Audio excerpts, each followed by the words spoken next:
When Sir Walter Scott released The Lady of the Lake, it sparked such a tourism boom in Scotland's Trossachs region that it seriously inconvenienced mail coaches, forcing local authorities to raise prices just to manage the traffic. To discuss the life of the literary giant behind such an impactful work and the poem itself, I am joined today by Sophie. It's quite remarkable, Eloise, how a work of poetry could have such a tangible effect on the infrastructure of a country. William Vaughan Moody, who edited this edition of The Lady of the Lake, highlights this and much more in his insightful introduction. Scott himself was a fascinating figure, born in Edinburgh in 1771 into an ancient Scottish clan numbering in its time many a hard rider and good fighter. His lineage was steeped in the lore of petty chieftains, half shepherd and half robber, who engaged in spring forays and cattle drives across the English border. So he came from a family of adventurers, but his own father, a writer to the Signet, essentially an attorney, chose a sedentary profession. How did these seemingly contrasting influences shape him? And I am curious about the note that as a child, Scott suffered a debilitating illness that left him slightly lame. Was this truly, as Moody suggests, a blessing in disguise? Moody argues that it certainly was. His father, described as stern, scrupulous, Calvinistic, with a high sense of ceremonial dignity, instilled in Scott a methodical work ethic and a strong sense of responsibility. This balanced the wilder ancestral strain from figures like his great-grandfather, Beardy of Harden, who vowed never to cut his beard until the Stuart sovereigns were reinstated. The lameness, Moody speculates, likely prevented Scott from joining the army or navy, channeling his inherent love of active adventure into intellectual pursuits instead. He spent formative years at his grandfather's farm, Sandyknowe, where, despite his physical limitation, he developed both hardiness and a deep romanticism, absorbing stories of the past, even clapping his hands and shouting, "Bonnie, Bonnie," during a thunderstorm. That's quite a picture. So his physical constraint led him to become a virtuoso, as he put it, someone who wishes to and will know everything. But I find it interesting that Moody mentions he refused to learn Greek and cared little for Latin, and his scholarship was erratic. How does that square with his later reputation for vast knowledge? It means his education was self-directed. He absorbed what genuinely interested him. He began collecting chapbooks and ballads before he was 10.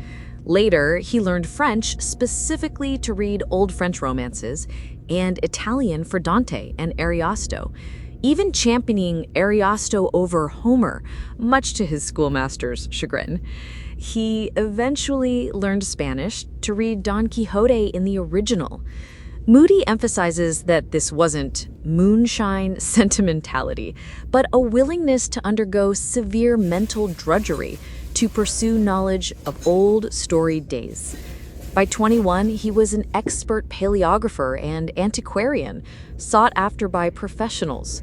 So while Carlyle later criticized Scott for producing work without sufficient passive acquisition, Moody counters that his entire life up to his 30s was a long preparation, albeit an individual and erratic one. His legal career sounds like another of these erratic preparations. Moody describes him as finding the dry formalities of legal life hard to take seriously. Yet it served him immensely. How so? His legal studies, especially of Scottish statutes, gave him a deep insight into the past politics and society of Scotland. More importantly, his association with young colleagues and daily contact with the racy personalities of the Edinburgh courts enriched his memory, providing many an odd figure for his future stories. He also mingled with Edinburgh's literary society, meeting Robert Burns and encountering German Romantic literature, which inspired his early ballad writing. But perhaps most vital were his extensive walking tours, later fictionalized as Dandy Dinmont's Liddesdale Raids in Guy Mannering, where he collected invaluable antiquarian material and ballads from locals. His father, though, was apparently less impressed, calling him a fiddling peddler rather than a respectable attorney.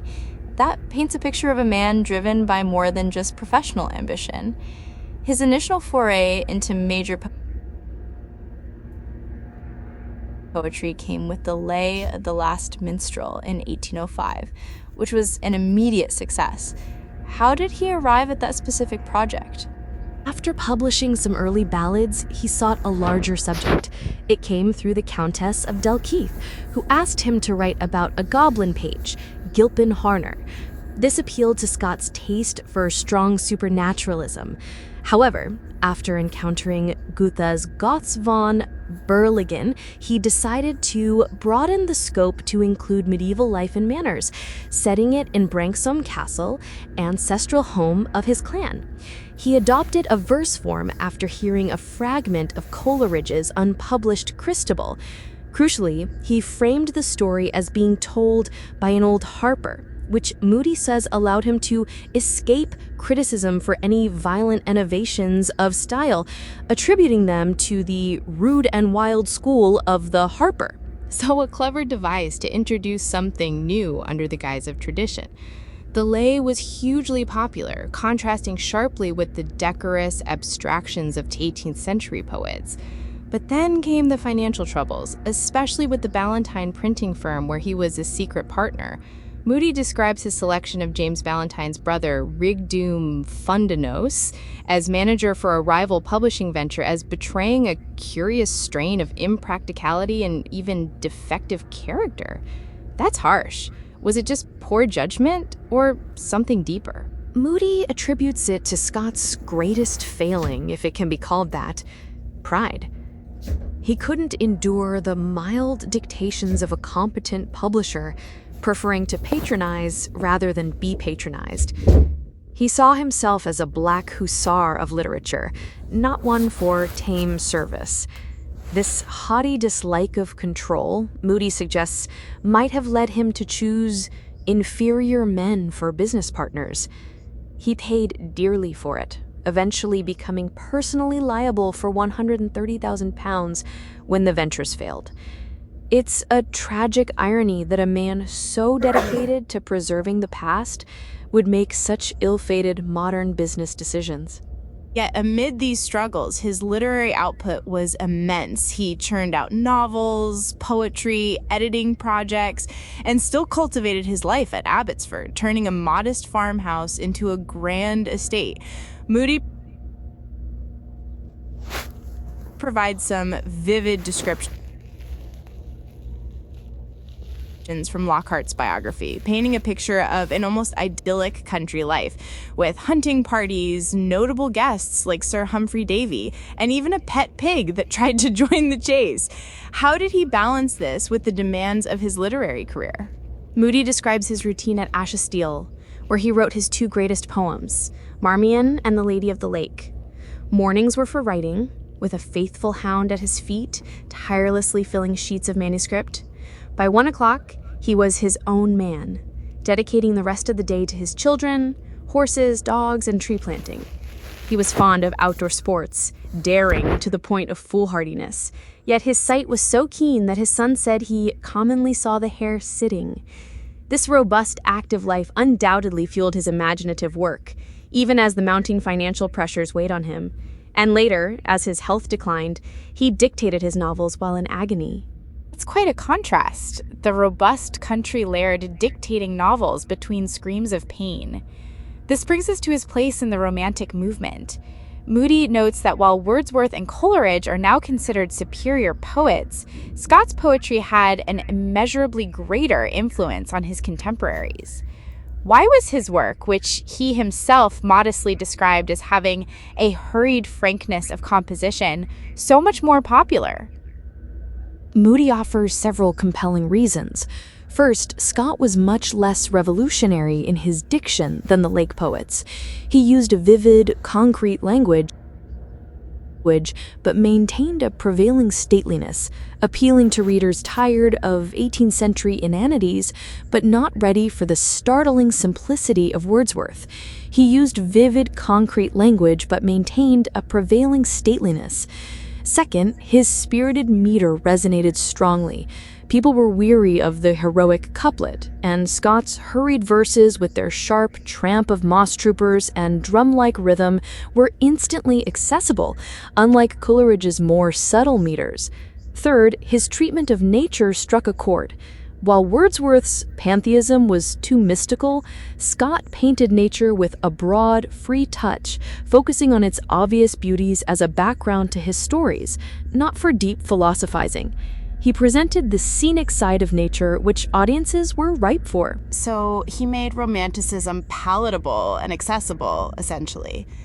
And what about the emotional appeal of his work, particularly The Lady of the Lake? Moody argues that the emotional key to Scott's poetry was on a comprehensible plane. He dealt with the rudimentary stuff of human character in a straightforward way, without the modern complexities and super subtleties. This directness, combined with the crude wildlife he depicted and the vigorous sweep of his action, was tonic for minds accustomed to stuffy decorum. The Lady of the Lake, in particular, exemplified this. Its success led Moody to call it the most sterling of Scott's poems, superior to its predecessors in narrative power and character delineation. That's high praise, considering the popularity of The Lay of the Last Minstrel and Marmion. But Moody does point out some weaknesses in The Lady of the Lake, particularly the madwoman song as a plot device and the issue of concealed identity. He even calls the poem a versified novelette.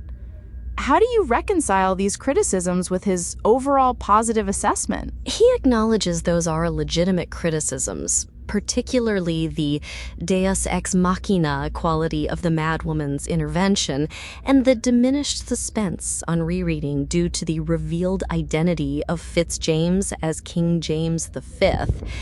However, he counters that while it might function as a versified novelette in terms of plot, its true strength lies in its poetic elements, for which it demands to be reread. Moody highlights its gain in narrative power, describing it as an organism rather than the mere carpentry of the lay.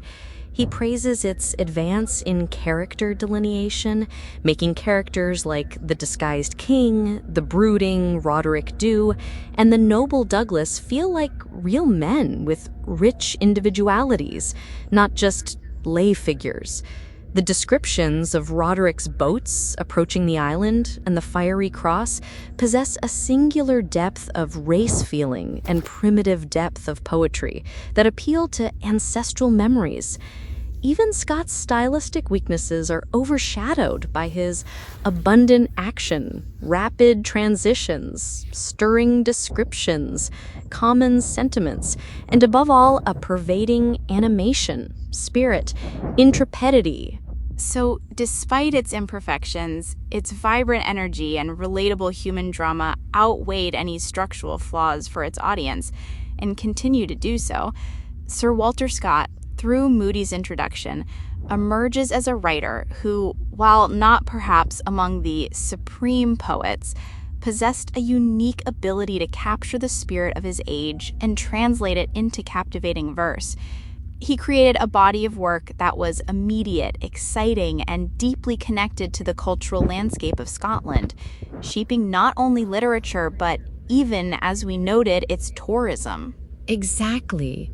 Moody concludes by hoping that there will always be people to enjoy these stirring poems as much as soldiers, sailors, and young people of bold and active dispositions did in Scott's own time.